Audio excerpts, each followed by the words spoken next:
Hello, it's Hannah, and you are listening to No Longer Legally Detained, the podcast about life after the psych ward, answering the big question, how to navigate being an adult when you never expected to be one. It's Monday, it's Monday mornings with Millie. Join us every Monday to catch up on our week, tackle a new craft and talk all things drama school. Good morning, Millie. It's Monday. It is Monday morning. Hello, everybody. And it's our first Monday morning with Millie. I'm super excited. We're a bit nervous. We are. You know what we're doing. We do. It's also scary because firstly, we've decided to start with the easy craft because, too many things to think about at the same time. But we've got to choose a colour for our colouring page. We're doing some colouring. Millie, why don't you say the quote on your colouring page? Mine is my mum's favourite quote, thoughts are not facts. That's for Jill. That's for Jill. And my quote is, give yourself credit for how far you've come. And with our Monday Mornings with Millie podcast episodes, we are going to try a new craft every Monday while catching up, chatting about life. And we will put the photo of our craft, or our attempt of a craft. I think this one's going to be okay because it's colouring. I think it's in both colour, hopefully. I think when we get to crochet, that won't be a full craft. That might just be, some string. A photo of some string. But the first thing is we need to choose a colour to colour with. Well, this episode, while we're thinking of the colour, let's get in with what we're talking about, and then hopefully the colour will come to us. Why is choosing a colour so hard? My inability to make decisions is too much. Yeah, it's too much. It really comes through. So we're going to be discussing how we both met and finishing a drama school musical theatre foundation. So, Hannah, yes, how did we meet? A crazy story on our foundation in Manchester. On a musical theatre, which... yeah, my journey to getting there was very, very different. We're going to be talking about our journeys into drama school later. But yeah, we weren't in the same group.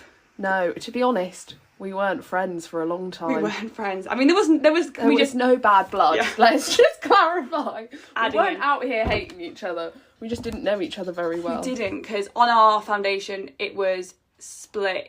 For skills, you were split into two different groups. Yeah. Group 1 and Group 2, and Millie was in Group 2 and I was in Group 1. I was in Group 1. So we didn't meet, but we were then, after Christmas, in the same group. Oh, yeah. And I think, actually, to be fair, I think our first kind of interaction, right, do you remember this one? Doing the Beast. Doing well, not the first interaction, but when we actually, don't be scared. Yeah, but I don't know where this story's going. I don't remember this. We had our yoga mats. Yeah. And we had been given an acting task to do a duologue. Oh yeah. And I hadn't been in the class, but I'd already got a partner, and you said, "Shall we be duologue partners?" Yeah. And I just stared at you for 2 minutes in complete silence, because the autistic way of I don't know how to answer this question because I don't want to say no, but I've already got a partner. And I was like, "Oh, it's okay if you don't want to be." And then you were like, "Oh no, it's just I'm already with Katie." I was like, "Oh, okay." But then we decided to be a trialogue. Yeah. Oh, that was an experience. Yeah, that was an experience. The whole trialogue experience was. It was bonding. It was also because there aren't that many trialogues out there, if we're being honest. No, that was a struggle. It was a struggle. I found quite a number of trialogues that were not approved by the rest of my group. Well, yeah. Hannah's idea for a trialogue was 3 women and an onion. And I think that is an absolute classic play. To be honest, I don't know why we didn't choose that. But then that was where the friendship, blossomed, really. I was going to say, was that before or after the improv? Because I feel like... That was before. Oh, okay. No, the improv, that settled the friendship. Yeah. That was at this point, That was the birth of the podcast, to be honest. That was the birth of the podcast, when we were we've got to do this. Yeah. So yeah, that's how we met. And then we had, our first real, then after the improv session, the next real bonding moment was when I got snowed into Manchester. Yeah. Because she had to come and stay. And Casa Millie. Yeah, it was a very exciting experience. Although, to be fair, my flatmates the other day were saying about how oh, at least people aren't bringing people round constantly. I was like, my flat is actually like a hotel. Like, I have someone round every other night. You actually do. All of the time. There's, I mean, like, in a week, you'd normally have someone you had a 3-night sleepover with different people at one point. Yeah. That, to clarify, that is friendship. Yeah. To just put it out there. And then our first craft experience. Do you remember? I do remember the craft experience. It was during half term, Easter. Well, not Easter break. February half term. Yeah, we finished at Easter, Millie. Yeah, I know. The 9-month course. Yeah. To clarify, it was 7 months. Just have to put that out there. Well, yeah, I put 8 months on my Instagram. I know, and I had to rectify that because I thought, you know what, it's all about the media should be honest. Yeah. And it was 7 months. But yeah, we met up, and then we were like, what are we gonna do? Because what do you actually do when you're a poor student? Exactly. We sat in Costa for about ages. So long. I'd like ripped my cup to shreds by the end of it. No, that is also the thing though. Like, when you want to meet up with someone, just have a chat. But like, how long is socially acceptable to actually stay in a coffee shop before you actually probably should leave? Yeah. I don't know. Well, we stayed in there for a long time, but it was good. And then we decided that we were going to go... I don't even know. I think we just were going to go for a wander around Manchester. Oh, yeah, I think we did. Because then we ended up in... Flying Tiger, and that's when the rocks were purchased, the rock painting. Yeah. And then we went rock painting. And we did some shrinkable plastics. If you know what I'm talking about, because I feel like people don't know what shrinkable plastics are. I did it as a child, and you colour in the plastic and then cut it out, and you can make like key rings, and you put it in the oven, and it shrinks down and makes like a solid piece of plastic. Wow. Fantastic explanation. But yes, they were. And then we went into your kitchen, and your flatmates were there as well. Well, one of them came in and was like, "What are you doing?" And we were just... He really did, because he didn't know what the shrinkable plastics were. And to be fair, we did. I think it wasn't me. You and Katie were staring into the oven. And then, but they did work. They did, yeah. But he left before we could show him. Him, so he only got our terrible explanation of. Yeah, because he thought it was ice in the. Yes, I thought it was ice. Oh my gosh. Yes, I do remember that. That is funny. Yeah. Crazy. So, we've now finished. What were your thoughts on your foundation?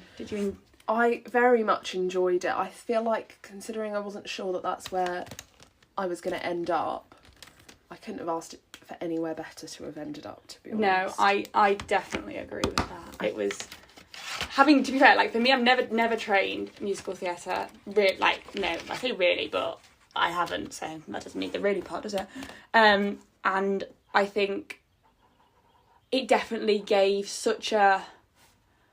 For me, like, it was way more than musical theatre, like, for lots of reasons. Also, I think just it was such a great environment. And I think even for people who, don't come from my background... which, I think, like, the idea of a foundation really gives you such a flavour of, like, drama school and, like, is this the kind of training you want? And, like, where to go as well, I think. Yeah. Having spoken to people, I think, like, actually, every drama school is so different, isn't it? Yeah, no, I think... Yeah, I couldn't recommend a foundation year enough, and I feel like it's something that a lot of people, like... Viewers... Well, I know for myself, is, like... You kind of end up in it rather than like it being something that you particularly... I mean, some people, that's what they want to do, but... Yeah. I think it can feel like a bit like, because you didn't get in. Like, it was like it's like a second... But actually, it's definitely... Although it is a foundation, like, it's called a foundation, because obviously it's not a degree, it's not like a basic thing, is it? Like, no. I think I definitely found that. But yeah, it was bonkers. It went so quickly as well. It did, yeah. Crazy quick. Heartbreaking. Yeah. When it came to an end. It was a lot when it ended. It was a lot when it ended. It's like a very, very bad breakup. Yeah. Not a bad breakup. A very sad breakup, not a bad breakup. I think definitely everyone took it very differently, I think, finishing Yeah. and ending. I found that very interesting. Like, I was out for dinner with one of my friends, and we were like, we think we're handling it in the same way. But a lot of people, well, we're just very depressed about it ending. Oh dear, Millie. Oh dear. But yeah, I think everyone's sad, but yeah, but I think people take things in different ways, don't they? Yeah. But people have got exciting things coming up in the future. Yeah, and that's been exciting to see where everyone's ending up, and the different paths and the different journeys. And I think with Monday Mornings with Millie, that is what we're going to kind of, obviously on the whole podcast, there's going to be lots of different things going on. But I think with our Monday Mornings with Millie, we wanted to kind of discuss that whole drama school thing. I think for me, having literally never being or even contemplating or thinking about drama school until literally I randomly applied in July, like less than a year ago, and then ended up. I think there's so many things that I imagine people who are starting their journey would be so helpful to know. Oh, yeah. And, like, to hear those, like, real life experiences. And I think, hopefully, that alongside some of our anecdotes from our course that we've done and starting our new journeys at different drama schools, but still going to be both at drama schools, which is exciting. Doing very different courses in lots of ways, which was going to be interesting. I feel like as we go through to like compare, like obviously neither of us are now going to go and do MT like full time, so it's going to be interesting to how our new courses differ at two very different drama schools. So that is exciting, and I also think like I hope that this is reassuring to people, because it's not the easiest thing in the world. No. It's constant rejection. Yeah. Like, it literally actually is constant rejection. And I think any other... I was saying that, oh no, my pens are not in the correct order. Oh, Stop the podcast. I think for other careers, like for me, like before, I've realised I say for me so much whenever I film anything like audio recording. It's really it actually icks me out myself, but I just keep doing it. So let's hope progress is made in the by the end. I'm not saying that. And the M. The ADHD brain has forgotten what was I talking about? You were talking about rejection in other careers. And in other careers, you know that if you work really hard, you've got the grades, you put all the work in, you're kind of follow the path, you know that you're quite likely to get there. Whereas this, like, is such a, especially like getting into drama school, and again, like as I'd never even I was really naive in the whole thing, because I just not even thought about that kind of thing. The amount of people who like, it's so disheartening, because you like go to an audition, you do your best, you absolutely smash it, and then they still say no, and you think, what is wrong with me? But actually it's not you. And I think that's with our course, we were definitely, that was such a message that we were taught, that it's actually nothing to do with your talent or you as a person in lots of ways. But I found that as well, like, you'd look around the room and like we were all so everyone was so talented, and seeing people who had auditioned for 3 or 4 years and hadn't got in, you're like, how on earth? And that really reassured me. I was like, oh, we've got time, like, so everything will work out the way it's meant to work out. Definitely. And I think that's definitely the message that like we want to help give, of that thing that it's so it's you definitely you're putting yourself out there to do this kind of thing, to go to drama school, to be in the industry, and you're gonna obviously get lots of rejection, and it's about like being able to, obviously, first of all, acknowledging that it's okay to be sad. Like, if you get a no, like, it's perfectly normal, even if it's something you don't want to do. Like, literally, I got a no from something that I actually didn't even want to do. Like, in the end, I was like, there's no part of me that wants to do this, but I was still cross, because I was like, sorry, you should have let me in though. Literally. And I think it is that thing that's so normal, and it doesn't make you, I think that there's that message, isn't there, that like, if you can't take a no, you're in the wrong place. And obviously there are levels of that. Like, if you can't take a no and you kind of go a little bit too far. But that thing of being annoyed or being upset and being cross about it, that isn't the end of the world. It's how you kind of react going forward, I guess. Exactly. And it's taking it, and also I think just like accepting that the things that are meant to happen will happen. And that sounds so cringy and cliche, and it's and I like, when I was younger, that was so annoying me, that phrase, like, but actually it's annoyingly true. It really is. That things that go like wrong, not wrong, but like you think, oh, why didn't I do that? But then actually when you start doing it, and I think maybe, I don't know, because obviously I'm going to say for me again, I didn't audition anywhere else last year, but I think I know a few people in our course hadn't planned and were maybe slightly disappointed having ended up on a foundation, but I would say that they're all probably really glad they did it. Yeah. No. And I think that's probably like, maybe for you, like in terms of like, that wasn't where you thought you wanted to end up, but I bet you're so glad you did end up doing it. I couldn't have asked for...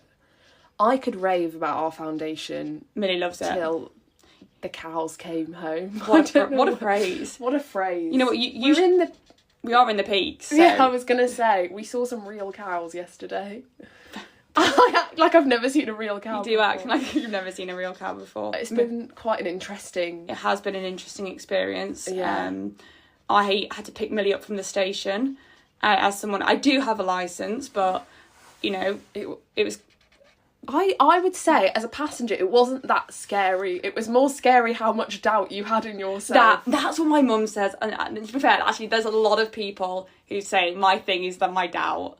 I need to doubt myself less, but... Also, we're both using purple. That's really cute. The doubt is high in life. But I think kind of why we wanted to create a podcast, because... we really entertain ourselves. We do entertain. And you know what? If nobody else listens and it's just us, that's fine. That's fine. And Jill and Beverly. I hope Jill and Beverly are listening. Yeah. Because that's disappointing. And Dave, actually. And Dave as well. You better be there. And I hope also that if anyone does listen, that thing of... to be fair, that was my thing.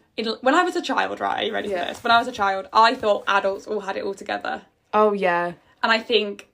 the message in life is that nobody has it together, and that is in a reassuring way. But also they act like they have it really together when you're a child, whereas I feel like... they give up as an adult. I'm sure Jill won't mind me saying, but since me growing up, Jill's been a lot more open about how she doesn't have it together either. To be fair, I'd say Beverly probably is the same. Yeah, sorry, Jill and Beverly, you have been outed. You are very competent adults, don't worry. Yeah. Not judging your abilities to adult. Also, petition to get Jill and Beverly on the podcast. Yes. Oh my goodness. That is actually got to happen. Yeah. We've got to... Okay, so if you are listening to our podcast, people, we've got to share, we've got to grow the podcast so we can get Jill and Beverly on for some... Well, that'll need to be edited. Yeah. There's some childhood anecdotes of the mini drama queens that we were. Yeah. But yeah. Although I think I've only got worse as I've grown up. Oh, were you better when you were younger? Yeah. Fair dues. I don't know. I think for me, for poor Beverly, it's just been one roller coaster from the beginning. Yeah. Like, I don't think she could probably say either way. But let's end today's episode with a little question in preparation for next week's episode. Okay. So today's question, Millie, are you ready? I am ready, Hannah. Is, if you could give a single bit of advice to someone who's got onto a foundation and is going to start in September, what would your piece of advice be? I'd say just be open to everything. Like, I feel like I went in thinking, I was just going to get training for musical theatre, and I've come away just not a different person, but like a better person. I feel like everyone has lessons to teach you, and just be open to them. You don't have to take them all on. Like, obviously, if you don't agree with something someone's saying, don't go along with it. But just be open to everything that everyone has to offer, and not just your teachers. Yes. I think, definitely that idea of embracing embracing the experience. There'll be bits you think, wow, this is amazing, this is eye-opening. There'll be bits you think, oh my goodness, never do that ever again. That's just not me. Yeah. But yeah, I think that, and just like living in the moment. And I think that's a bit of advice people give all of the time, and it is annoying, but things do go so quickly. And I think even in the hard times, like again, like for me, the for me is coming back, but we're just gonna have to roll. We're gonna roll with it for me. That's fine. Commuting over 2 hours both ways was a lot, and you remember there'd be times I'd just be in the car in the morning going, I actually just want to go back and get into my bed and never get out. But now it's over, it's gone so quickly, and I almost, and I'm going to use the word almost, miss those 6 a.m. trains. No, I don't. But it definitely does go quickly, and that thing of just not feeling like you have to agree with everything, but being open to listening, investigating, and then making your decision afterwards, I think. Yeah, and I think as well, I've got another piece. Sorry. But I think support each other. Like, you're all going to need support. Like, everyone. It's not a competition. It's not a competition. Be there for each other. And it can feel like a competition. Oh my gosh, Millie's going, I'm going to turn it. I'll turn us off in a minute before she starts crying. So, how is your colouring going, Millie? It's going very well. It's a masterpiece. It is. I mean, we started at like easy. However, actually, we kind of didn't realise how long it takes to colour as an adult. No, we might have slightly overestimated our ability to colour. But it's been fun. I do love colouring as an adult. I think there needs to be more colouring involved in life. It's very therapeutic. It is. That is the end of the first episode of Monday Mornings with Millie. It's been amazing. It's been an experience. It's been a journey. It's been a journey.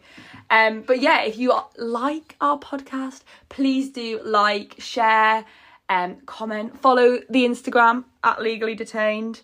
And there we will put, if we ever finish this colouring page. It's looking unlikely right now. But maybe we should have done one together. Yeah. That could have maybe been a better plan. But we will share our craft idea, and hopefully we will see you again next week. If you enjoyed listening, so thank you for being here. Please come back. And